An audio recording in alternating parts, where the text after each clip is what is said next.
Rain hammered the black northern sea near Eisenhafen. Lightning split across the freezing water as an old fishing boat struggled through violent waves. Inside the small cabin, an aging fisherman named Otto Falk adjusted his lantern while muttering about the storm. Then he saw it, a body floating in the tide, a woman, blood mixed with seawater around her pale face. Otto cursed under his breath and rushed outside, fighting the storm as he dragged her aboard. She was barely alive, freezing, a bullet wound near her temple. Her eyes opened weakly, terrified.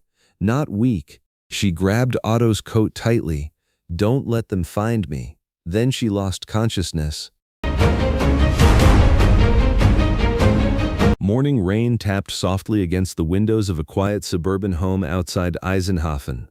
Eva Reinhardt knelt in the garden planting flowers while 5-year-old Milo drew dinosaurs across the pavement nearby. Inside the house, 12-year-old Lucas Reinhardt sat at the kitchen counter while his father Jonas prepared for work. "I'm serious, Lucas," Jonas said while searching through paperwork. "Your school still has the wrong address." Lucas rolled his eyes. "They said they'd fix it." "They've been saying that." Eva looked up quietly. Jonas sighed. "The housing association mixed your records with another family again, same surname, same district. It's ridiculous." He shook his head while stuffing papers into his bag. "I'll deal with it later." At the time, none of them realized how dangerous that mistake would become. Eva's memory problems continued worsening. Burned meals, nightmares, strange migraines, forgotten conversations. Sometimes she stared at things too long. Sometimes she reacted too fast. And sometimes she looked dangerous without understanding why. Lucas noticed it more than anyone. Lucas got into another fight at school. Eva arrived to pick him up from the administrative office while rain poured outside. "You embarrassed me," Lucas muttered while walking beside her. "You punched another student. He deserved it." As they passed the front office, security cameras briefly captured Eva's face clearly beneath the fluorescent lights. Inside a dark surveillance room elsewhere in the city, a Veil analyst reviewing school security network feeds suddenly froze the footage. He zoomed in slowly. Facial recognition began scanning. Match found. Annika Vossler, Stant deceased. The analyst's expression changed instantly. Within minutes, the footage was rushed directly to Gregor Voss. Gregor stared silently at Eva's frozen image on the screen. Rain rolled down the windows behind him. Then slowly, he smiled. "She survived the black tide." One of his men asked carefully, "Do you want confirmation first?" Gregor never looked away from the screen. "No." His expression darkened. "Send the recovery team." The Veil hacked into the school records system to retrieve Lucas Reinhardt's home address. But the information was wrong. Months earlier, the local housing association accidentally merged Lucas's student records with another boy living 3 streets away. Same last name, same school district. Jonas had repeatedly complained about the mistake, but the correction was never processed. To the Veil, the false address looked completely legitimate. And 3 days later, everything changed. That afternoon, Eva quietly gardened outside while Milo played nearby beneath the soft breeze. Birds chirped peacefully as wind moved gently through the trees. Then, vame, boom, a violent explosion erupted down the street. The neighboring house exploded instantly as windows shattered across the neighborhood. Smoke poured into the air while terrified screams echoed outside. Eva froze. Not from fear, from recognition. The explosion pattern, the timing, and then the coordinated gunfire seconds later. Professional extraction tactics. Before conscious thought could even reach her mind, her body moved automatically. She grabbed Milo instantly, dropped low, scanned the rooftops, calculated exits. Every movement was precise, fast, trained. Inside. Now. Eva shouted sharply as she rushed Milo toward the house. They burst through the front door just as Lucas jumped up from the couch in panic. "What happened?" Eva didn't answer immediately. She locked the doors, closed every curtain, turned off the lights. Then she looked at them both with an expression Lucas had never seen before. "Everyone stay quiet," she ordered coldly. Her voice sounded different now, controlled, emotionless. Outside, gunfire echoed through the neighborhood. Not random shooting, professional fire patterns. Then came the knock. A little girl's voice trembled weakly from outside the front door. "Please help me." Lucas immediately stood up. "That's Amelia." He rushed toward the door, but Eva grabbed him instantly and yanked him backward so violently he nearly fell. "That is not a child," she whispered sharply.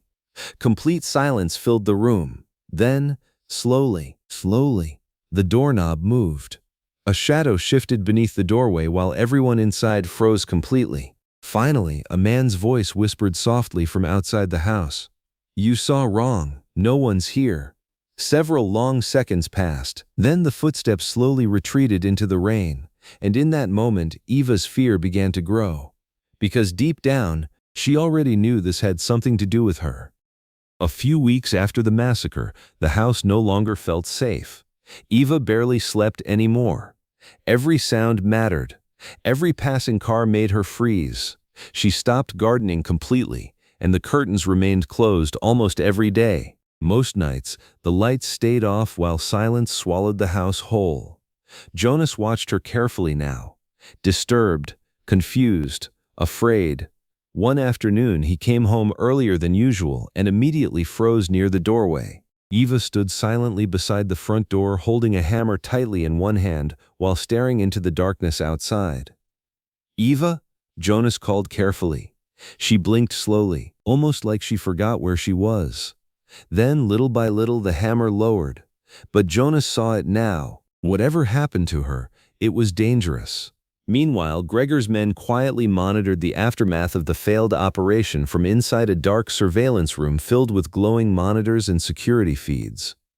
Then something strange happened. One of the Veil analysts suddenly froze the footage he was reviewing. The supposedly dead boy from the target house was alive, walking home from school beneath the afternoon rain. The realization spread quickly throughout the room as the analyst immediately pulled up the footage again. Gregor stared silently at the screen while the image of the boy replayed beneath flickering monitor light. Then, slowly, he smiled. "So the ghost moved," Gregor murmured quietly. The massacre had hit the wrong address, but now they knew one thing for certain. Annika Vossler was somewhere nearby, and Lucas Reinhardt would lead them directly to her. That afternoon, rain poured heavily against the windows while silence filled the darkened house. Eva sat quietly at the table, her hands trembling slightly as Jonas watched her with growing concern. Finally, she looked up at him. "I think those people were after me," she admitted softly. Jonas stared at her in complete disbelief. "What are you talking about?" Eva lowered her eyes for a moment while her breathing became uneven. "I keep remembering things, gunfire, training, men." The words sounded broken, incomplete, like pieces of something horrifying trying to claw their way back into her mind. Jonas slowly stepped closer, unable to hide the fear growing in his expression.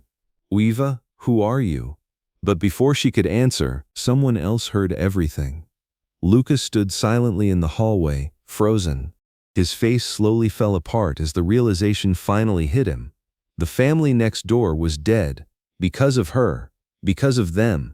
And suddenly every ounce of anger he carried toward Eva twisted into something far worse: guilt, horror, confusion. Without saying a single word, Lucas grabbed his jacket and bolted toward the front door. "Lucas!" Jonas shouted as the door slammed violently shut behind him. Eva's entire body reacted instantly. "No." Her expression changed immediately as survival instincts took over.